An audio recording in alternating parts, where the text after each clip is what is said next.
Nagaland Chief Minister Nltv concluded the general discussion on the budget 2025-26 by highlighting key initiatives aimed at economic transformation and employment generation. Chief Minister Nltv addressed the 14th Nagaland Legislative Assembly on the One Nation One Election proposal, stating that the 129 Constitutional Amendment Bill will be introduced in Lok Sabha on December 17, 2024. Achumbe Kikon has expressed strong opposition to the One Nation One Election proposal, citing concerns that it will undermine India's federal structure and democratic features.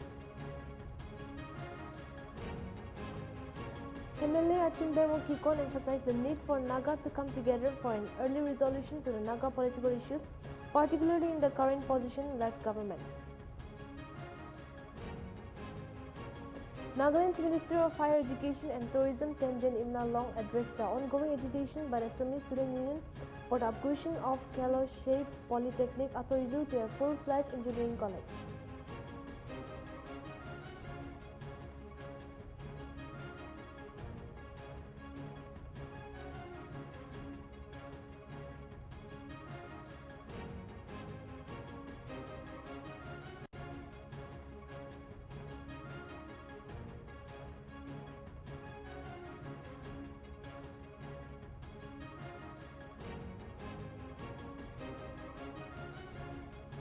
We'll be taking a short break now.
Hello and welcome to Nltv English Prime Time. This is Chanchan Kasar, and now let's look into the news in detail. Nagaland Chief Minister Nltv concluded the general discussion on the budget 2025-26 by highlighting key initiatives aimed at economic transformation and employment generation. Rio emphasized the government's commitment to resolving the Naga political issues, acknowledging the proliferation of factions as a matter of grave concern. He also shared updates on the front line of Northeast Technical Alliance and the state's draft committees. The budget 2025-26 introduced several new initiatives, including the Nagaland Skill Mission, Living Moral Initiative, Nagaland State Solar Power Mission, and Drone Training Center. Rio expressed his firm belief that this initiative, combined with increased allocation to various departments, will drive economic growth and benefit the people of Nagaland.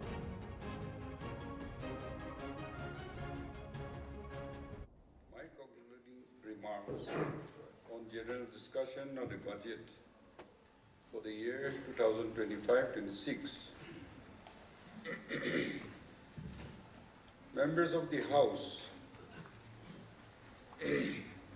firstly, I extend my sincere appreciation to the honorable members who had actively participated and given their opinions, views, appreciations, and also few queries. I want to extend my appreciation and thanks for their participation, namely Sri Imkong Imchen, Srimati Ekani Jagalu Kense, Sri Temjen Imna Along, Sri T.N. Manen, Sri Achumbe Kikon, Sri Nimne N. Konyak, Sri Dr. Sugato A. Sema, Sri G. Ikato Zimomi, Dr. Nisatu Meru, and Niba Naiba Konyak. On the issue of Naga political issue, most of the members has touched during question hours and also during governor's address discussion. So the matter has been discussed and debated thoroughly, and therefore I shall not dwell at length. However, as pointed out by the Honorable Member, Sri L. Imkong Imchen, the proliferation of factions is a matter of grave concern, and the issue will be brought to the notice of the Ministry of Home Affairs. Honorable Members, L. Imkong Imchen suggested sharing of government's draft comments with this August House in respect of FNTA, the third draft of Memorandum of Settlement with respect to FNTA, Frontier Nagaland Territory Authority, was shared with the state government for comments. As mentioned in my speech, the state government has approved and forwarded the state government comments to Home Ministry. On 6 November 2024, discussion on the comments of the state government are being held between the representative of the ENPO, state government and MHA. The House shall be taken into confidence in due course of time and the appropriate time. But since it is in the initial stage, it has not been brought. Regarding our memorandum to the 16th Finance Commission, we have made our case and the conditions of the 16-point agreement inserted in Article 371A was highlighted in the Commission in our memorandum. We expect that the award of the Commission will be favorable. Our system is not Panchayati Raj. We are village council. The other day I mentioned in one of the meetings, many of the leaders, civil societies also, even ourselves, people still call, we will have meeting in Panchayat Hall. It is wrong. We are going to have meeting in village council hall. It is not Panchayat. We are exempted. And that's how our village council is not election but selection. And so we could not be fulfilled. I cannot blame the department fully because our system is different. We are exempted. But the ministry don't understand and we have not taken up on time. Anyway, in this regard, a letter has been sent to the ministry to rectify these issues in the portal. The ministry has assured us that these issues will be resolved at the earliest. And I hope that this will see the light of the day. The total on-tax revenue increased from rupees 846.43 crores during financial 2018-19 to rupees 1,790 crores in financial year 2024-25. It is my firm belief that the budget of 2025-26, with its new initiatives and increased allocation to the department, will lead to economic transformation of the state.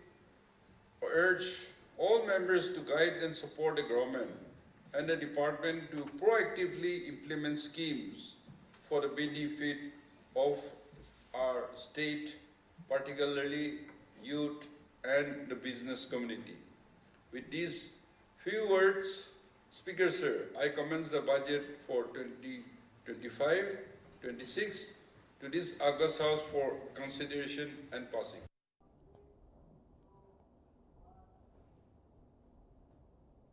CM Nefirio addressed the 14th Nagaland Legislative Assembly on the One Nation, One Election proposal, stating that the 129 Constitutional Amendment Bill was introduced in Lok Sabha on December 17, 2024.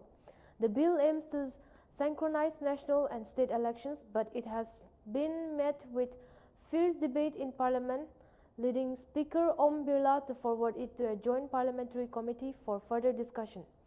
The JPC has met twice on January 8 and February 2025, but was yet to make a final recommendation. Rio noted that the bill's passage could curtail the tenure of the 16th NLA to 14 to 15 months instead of the usual 5 years. Sir, you are aware that the proposal of One Nation, One Election has been proposed to be introduced in the country through the 129th Constitutional Amendment Bill introduced in the Lok Sabha on 17 December 2024. The bill proposes to insert one, a new Article 82A, simultaneous election to the House of the People and all legislative assemblies. 2. Amend Article 83, duration of Houses of Parliament. 3. Amend Article 172, duration of state legislatures. And 4. Amend Article 327, power of Parliament, to make provision with respect to election to legislature. Sir, after fierce debate in Parliament, Honorable Speaker of the Lok Sabha, Sri Om Birla, forwarded the bill to the Joint Parliamentary Committee, consisting of 27 Lok Sabha and 12 Rajya Sabha members.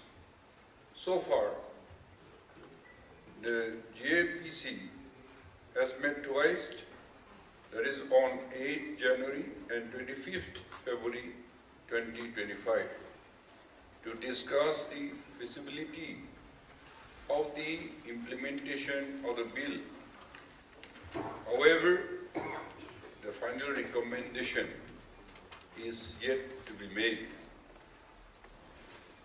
So the bill were based on the recommendation of an 8-member high-level committee that was formed under the chairmanship of Sri Ramnath Kovind, former President of India. The committee submitted its recommendation to the Honorable President on 14th March 2024. Speaker, sir, the statement of objects and reasons appended to the bill states the brief reasons. There are: 1. Elections have become expensive and time-consuming. 2. The imposition of model code of conduct in several parts of the country that are pool-bound put on hold the entire developmental programs, cause disruption of normal public life, impact the functioning of services, and also curtail the involvement of manpower from their core activities for development for prolonged periods for election duties. Thank you, sir. After the bill is passed, the following action will be taken. A notification is to be issued by the President on the date of the first sitting of Lok Sabha after a general election. 2. That date of the notification shall be called the appointed date. 3. Tenure of Lok Sabha shall be 5 years from that appointed date. Speaker, sir, if the bill is passed during this Lok Sabha, 18 Lok Sabha, then the appointed date would be, say, sometime in May, June 2029. Since that would be the first sitting of the Lok Sabha after general election. Tenure of 19 Lok Sabha would be May, June 2034. In case the 19 Lok Sabha lasts its full term. The 14th Nagaland Legislative Assembly's tenure will get over in February-March 2028. The 15th NLA tenure will be till February-March 2033.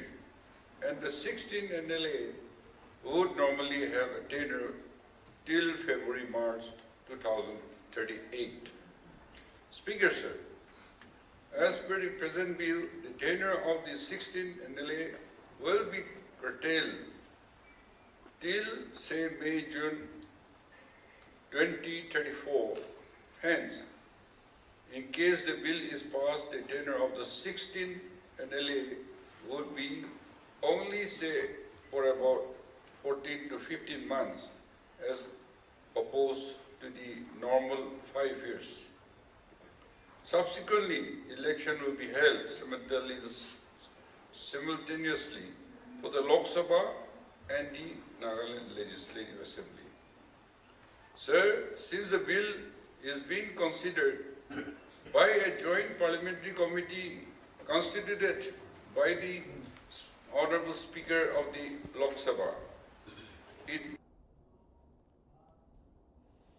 Achumbemo Kikon has expressed strong opposition to the One Nation, One Election proposal, citing concerns that it will undermine India's federal structure and democratic features. Kikon argued that one would be detrimental to India's diversity as it would impose a centralized electoral framework, eroding the autonomy of states like Nagaland. He also emphasized the importance of regional parties in amplifying local concerns and warned that One Nation, One State will lead to the dominance of national parties, ultimately threatening India's democracy. Additionally, Kikon highlighted the potential logistic challenges and costs associated with implementing ONOE, particularly in geographical challenges area like Nagaland. He urged the BJP to reconsider its state in One Nation, One Election, citing the party's own rise to the power as a result of the collapse of simultaneous election. Sir, One Nation, this is a part of the BJP manifesto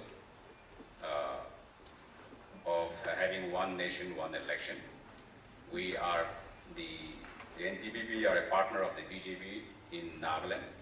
My party, Naga People's Front, is also a partner of the BJP in the state of Manipur. We are in coalition, but whenever it is a matter that concerns our people as well as our party, we wish to make our own independent stand, of course, while maintaining the coalition spirit. I'll just come back to what I've written, calling attention to matters of urgent public importance pertaining to One Nation, One Election, for short, ONOE, under Rule 54 of the Rules of Procedure and Conduct of Business in Nagaland Legislative Assembly.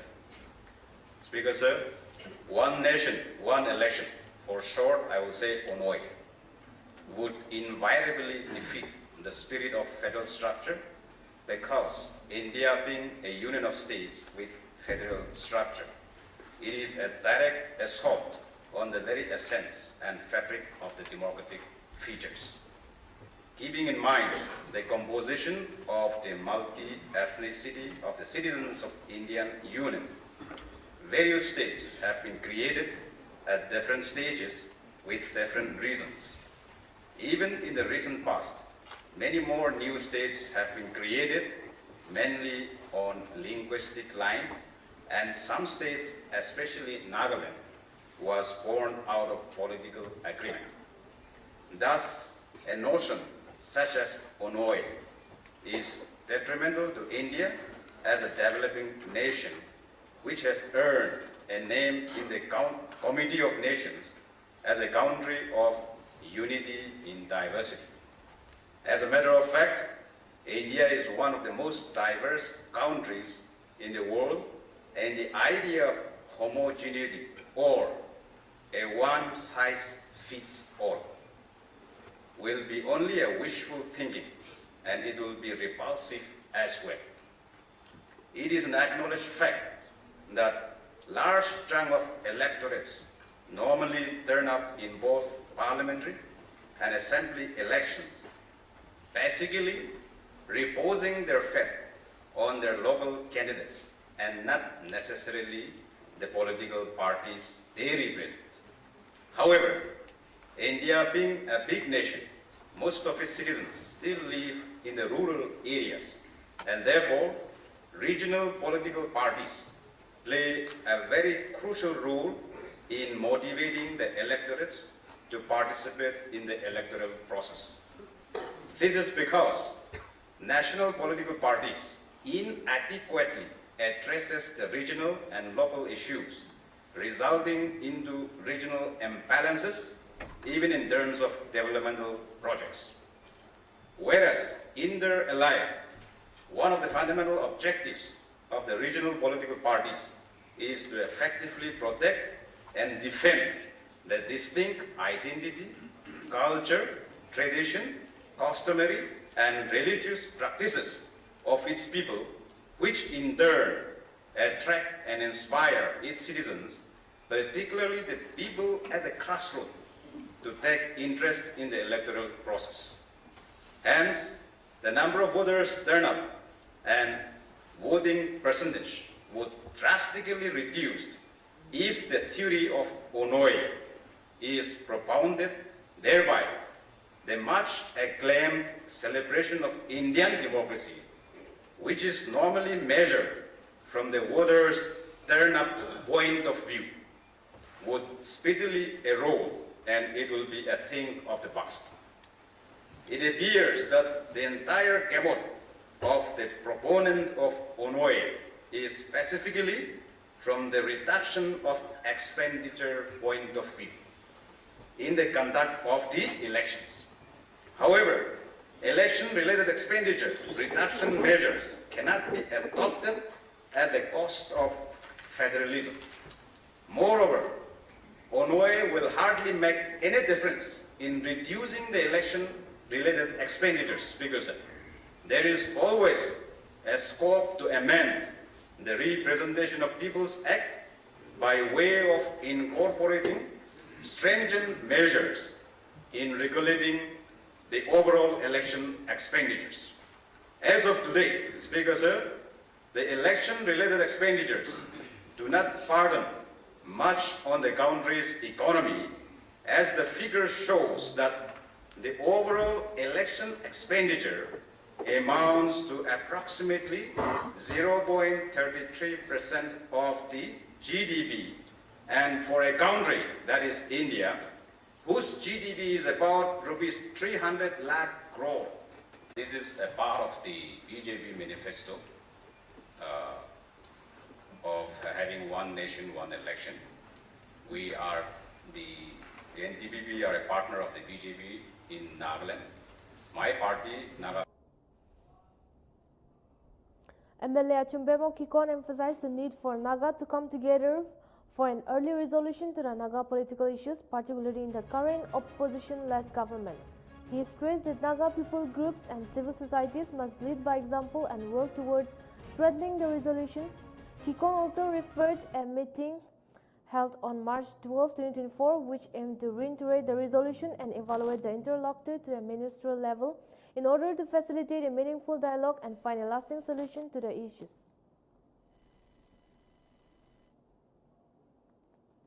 Moment is we all must come together. The entire strata of Naga society Well, let me come back to Para 2. Whenever I stand, I always start with this, the Naga political issue. Well, he has mentioned about the political parties coming together, forming an opposition-less government. Well, I would like to say that there are lots of opinion why there is no opposition in this 14th House. Well, for the Nagas, what we are yearning for at the moment is we all must come together. The entire strata of Naga society must come together for the honorable resolution of the Naga political issue. And this was one reason why all of us, irrespective of our political affiliations, have supported the leadership of our honorable CM and also this present government. And therefore, we are leading by example. We are walking the talk precisely. And therefore, the rest of our other Naga national workers or the civil society must also copy from us that there is a unity, reconciliation required among our family. And the example is being shown by the 60 members here, irrespective of the political parties. In fact, during elections, we fight through various political platforms. And if you see the gravity of the situation during the time of election, we will not even talk face to face. We will not even face each other. That is the situation we go through. But after the election, we come back together for the sake of the Naga political issue. I would like to again remind the House that we must re-strengthen the 12th September 2024 resolution, where we have asked for the elevation of the political tone. This is not only with this present government. During the BJP regime also, Swaraj Ghoshal was the negotiator, who was also a political figure. Then during the UBA time, Congress time, they have appointed Oscar Fernandez, who was leading the ministerial team. So this is nothing new. And therefore, that resolution has to be reinforced, put in letter as well as in spirit. That is part. Nagaland's Minister of Higher Education and Tourism, Temjen Imnalong, emphasized the importance of tax transparency and local development in a recent speech. He appealed to citizens to demand GST cash memos for transactions, highlighting the need to curb tax excavation and increase revenue for the state. Along also stressed the significance of registering GST inputs locally, citing the example of a crusher machine purchased for Rs 5.4 crores, with GST input worth 70 to 79 lakhs registered in Hyderabad instead of Nagaland. He praised the government's initiative in promoting sports infrastructure, coffee production and education.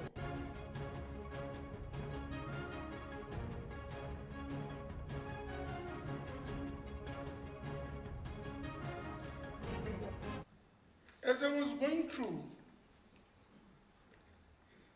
the Honorable Chief Minister has taken consideration on how to increase our taxes and has also appealed that every citizen to demand GST cash memos for transactions to enhance transparency and curb tax evasion. This looks like a very small part of the budget speech. But the biggest issue comes when, including us, we do not understand the value of putting GST input to our state. Just a small example.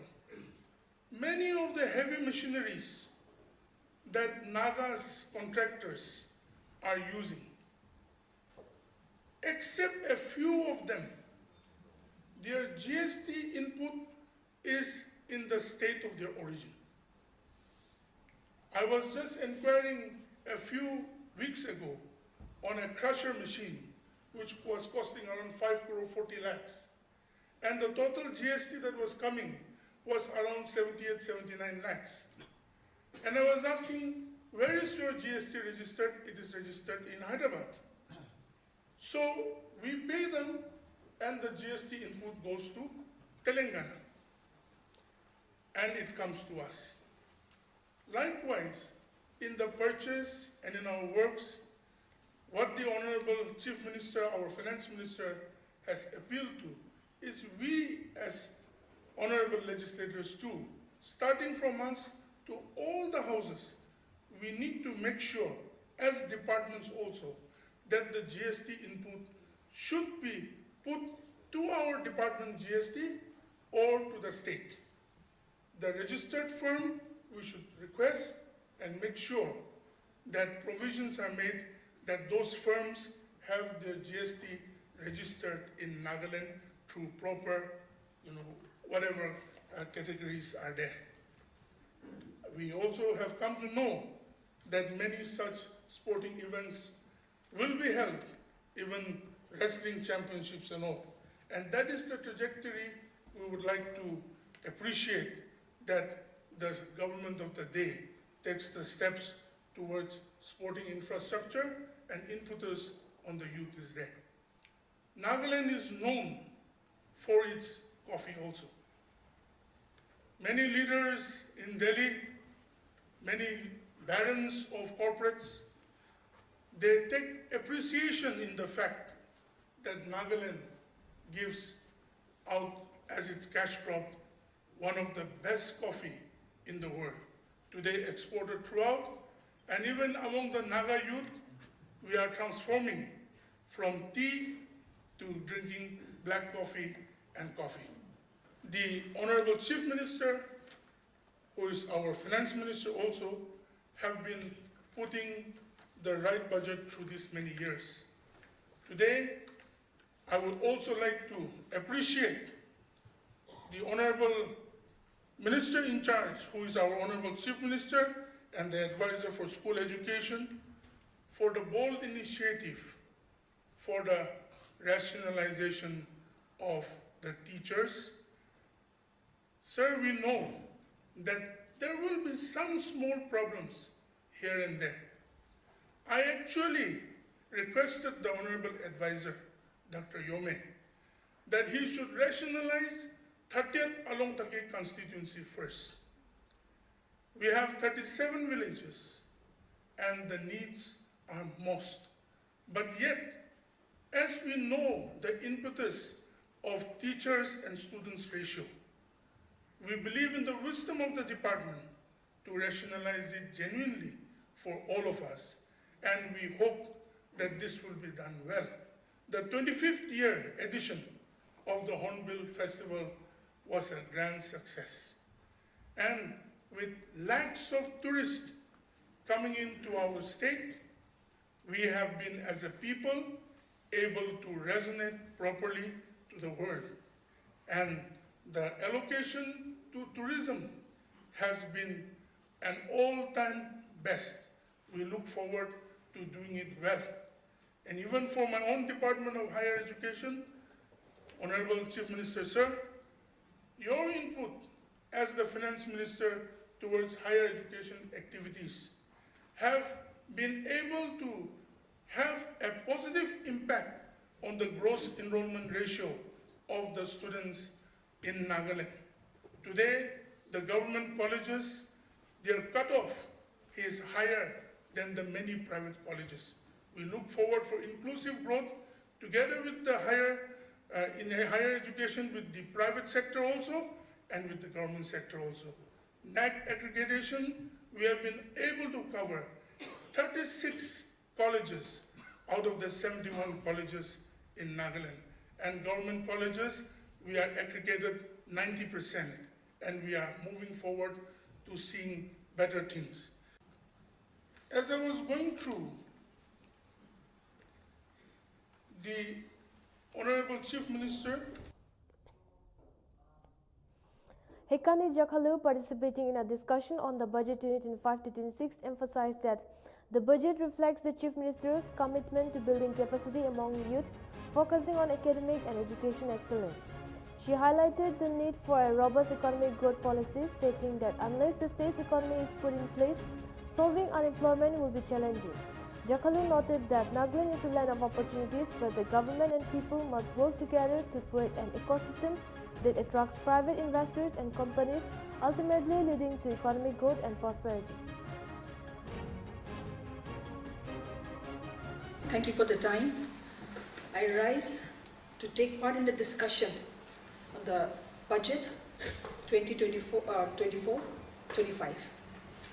First of all, I would like to thank the Honorable Chief Minister and the Finance Minister, Dr. Nltv, for presenting a statesman-like, futuristic, balanced, inclusive and pro-youth budget.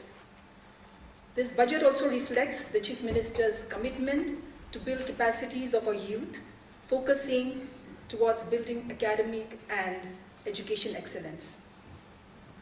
Honorable Speaker, sir, for any state or nation to progress, develop and prosper, policies for economic growth has to be robust and in place.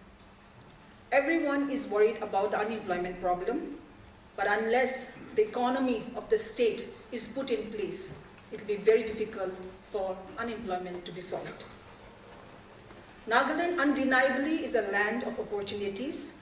The government and the people have wholeheartedly opened our doors, inviting private investors, private companies to come and do business with us. But for a long time, nothing concrete has actually taken place. Yes, it could be also because of the unresolved Naga political issue. But most importantly, when investors start talking to us, the first thing they asked is, what is Nagaland's industrial policy? And what can the government, what are the incentives that the government can offer? And this is where the discussion comes to a halt. Though it is not mentioned in the budget, I thought it very, very important to thank the Honorable Chief Minister, the Honorable Cabinet for passing the Nagaland Trade, Investment and Industrial Policy 2025 in the recent Cabinet meeting. And I'm hopeful that this will definitely attract investors and it will also definitely benefit our local entrepreneurs. When the ecosystem is put in place. Nagaland's Minister of Higher Education and Tourism, Temjen Imnalong, addressed the ongoing agitation by the Sumi Student Union for the upgradation of Keloshe Polytechnic Atoizu to a full-fledged engineering college. Along shared his experience from the 13th Legislative Assembly, where he was in charge of technical education for 19 to 20 months. He emphasized that while the demand is legitimate, the All India Council for Technical Education has specific criteria that must be met. Along appealed to the students to be patient, assuring that the Technical Education Department will work diligently towards the upgradation, which is also supported by the Nagaland Student Federation. Technical education, even though I'm not the minister in charge of technical education, today outside also our SKK students fraternity, they have been agitating for an engineering college to be upgraded. I remember during the 13th Legislative Assembly, when Honorable Chief Minister Dr. Nltv had also given me charge for technical education for approximately 19 months or 20 months, the NBA, the National Board of Accreditation, was somehow done. The department had worked tirelessly for that, and that was a prerequisite need for that to be done. And we have a lot of issues. Sometimes we feel that by just demanding it, we'll get it. But Delhi, the AICTE, has various criteria for that. And for that, through this platform, I would also like to appeal to the students' community that the Technical Education Department will surely work hard and work hard towards it, but yet they have to be a little bit patient and see that those criteria. A massive jungle fire broke out above the Naga Heritage Village in Kisama on March 6, with the exact cause still unknown. The fire is suspected to have been started by hunters, began around 4 to 4:30 p.m. and spread rapidly, destroying some rest house, 45 private properties and 2 to 3 acres of land. Volunteers from the Pisama Youth Organization and the Nagaland Fire Services responded to the incident, and while no casualties were reported, the fire had gone beyond the approachable road. Authorities have warned that defaulters will be dealt with according to the law.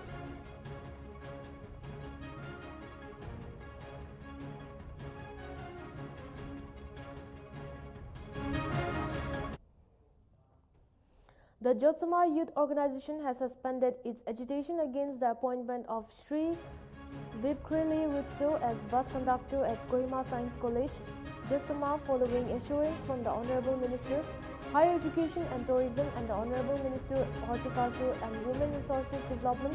The GYO had been protesting the appointment, which they deemed unjust to the village Jotsama. With the suspension of the agitation, the college, which was closed due to the protest, is expected to reopen, maintaining a congenial academic atmosphere. The JYO has expressed gratitude to the college authorities for their cooperation and reiterated their commitment to supporting the college development.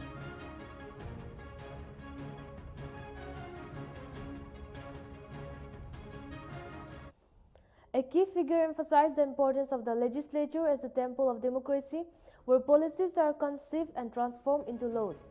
They highlighted the synchronization of the Assembly Secretariat and Civil Secretariat as paramount, with various Assembly committees playing a crucial role in coordinating the working system of the two secretariats. The committee's role includes submitting reports to rectify and streamline future plans and programs, with their findings having far-reaching impacts. The figure urged the Honorable Minister to shoulder the responsibilities and for administrative head of department to attend to the responsibilities regarding assembly matters, ensuring timely implementations of committee recommendations. The legislature and the Parliament of India are the temple of democracy.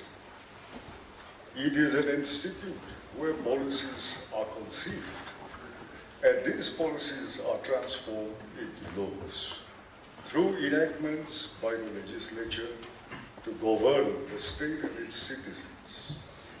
To implement these acts, following the policies, a system is established which is known as the government machinery. Therefore, these two organs, the legislature and the government machinery, works in tandem for the interests of the people. The functions of these two organs to manage governance effectively have two secretariats, namely the Assembly Secretariat to receive through the people's representatives and the Civil Secretariat to deliver through the civil servants. Therefore, the synchronization of the two secretariats is of paramount importance, and this is why the many assembly committees have been constituted. These are the Public Accounts Committee, the Estimates Committee, the Committee on Public Undertakings, Committee on Privileges, Committee on Subordinate Legislation, Committee on Government Assurances, Business Advisory Committee, Committee on Petition, Committee on Rules, the House Committee, the Library Committee, the Committee on Papers laid on the table to be examined by the committee, the Budget Committee, Committee to examine the applicabilities of laws passed by the Parliament. And speakers here, the Rules Committee have also just included the Committee on Environment and Climate Change and the Committee on Urban Local Bodies, the Village and Tribal Councils, vis-à-vis the Nagaland Municipal Act of 2023 and the Nagaland Village and Tribal Councils Act of 1978, as amended up to 2022. The roles of these committees are to coordinate the working systems of the two secretariats, to ensure the implementation of developmental programs conceived out of the policies by the Legislative Assembly, which are meant for the optimal development of the people on all fronts and through all departments of the government machinery. These committees also play dual roles in that they submit their reports on which the popular government rectifies or streamlines their future plans and programs. Therefore, the evidences, both written and oral, established by the committees have far-reaching impacts and consequences. In all, Tipramata Party Supremo Pradyot Kishore Manikya Debarman has signed a landmark agreement with Japanese organization to provide employment opportunities to unemployed youths in Tripura. The agreement facilitated by the ADC administration enabled tribal youths to learn Japanese language and nursing education, paving a way for job opportunities in Japan with salaries up to Rs 2 lakhs per month. The initial aims to make tribal youth financially self-reliant and open doors to international work. The application process will start soon with detailed information available on the TDADC website, and a subsidy of Rs 50,000 will be provided to support 50 to 60 unemployed youths. जैसे कि आपको सबको मालूम है कि unemployment is a very big issue, not only in Tripura but across India. हमारे पास human resource है, लेकिन प्लेटफॉर्म कम है. Japan. The National Highway number 15, stretching 104 kilometers through Lakhimpur district in Assam, has become notorious for its poor condition, reckless driving and rising crime, earning it the nickname Highway of Hell. Recent incidents include a fatal motorcycle accident, a bus carrying a marriage party skidded to the road, injuring several, and a truck running into two vehicles, injuring pedestrians. Additionally, a daylight incident occurred on March 4 where a miscreant snatched Rs 30,000 and a scooty from an elderly woman. The highway's surface has become unmotorable in various places, with stretches in Bandarwed and NH15 bypass in North Lakhimpur being particularly hazardous, prompting calls for urgent repair and maintenance work as well as improved law enforcement and traffic management.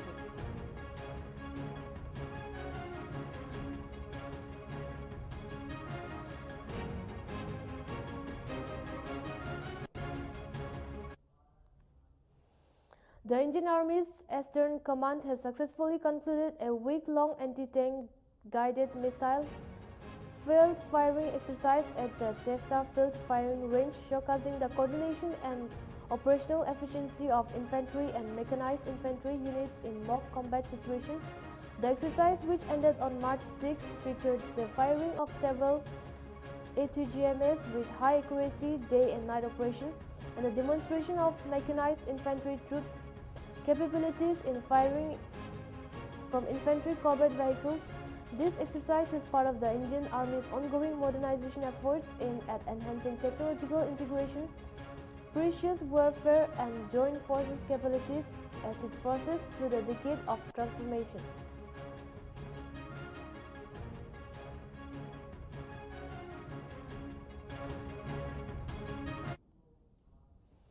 In a significant operation, the Mizoram Excise and Narcotic Department, along with the Narcotic Control Bureau, seized 48 kilograms of crystal methamphetamine in Aizawl, valued at approximately Rs 6.72 crore. 3 individuals, including a woman, were apprehended in connection with the seizure. The operation took place in Aizawl's Katla locality, where authorities seized the illicit substance from 2 individuals. Further investigations led to the arrest of Jelang Tulai, a resident of Zokwater in Champai district, for her alleged involvement in drug trafficking.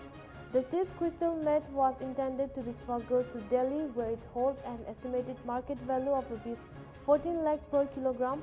The 3 accused have been booked under relevant section of the Narcotic Drug and Psychotropic Substance Act 1985.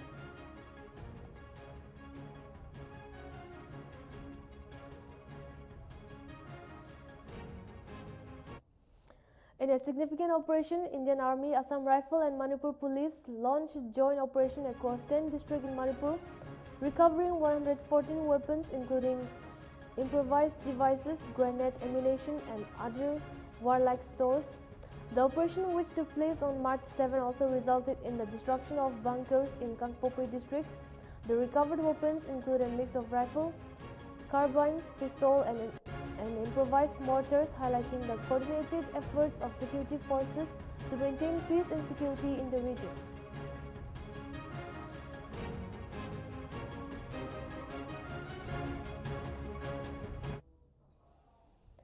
A 32-year-old woman's body was discovered floating in a public pond at Malong Tulnai Teraka near the Imphal International Airport in Manipur's Imphal West District on Friday morning. The police reported that a passerby found the body around 5 a.m. and immediately alerted the authorities. A team of Samjamai police and forensic experts rushed to the scene and began investigating.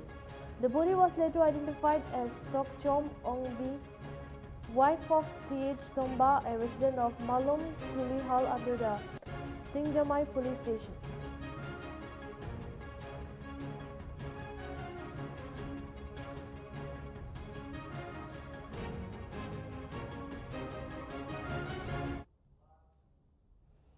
That is all for the Nltv English Prime Time. For more news and updates, keep watching Nagaland TV.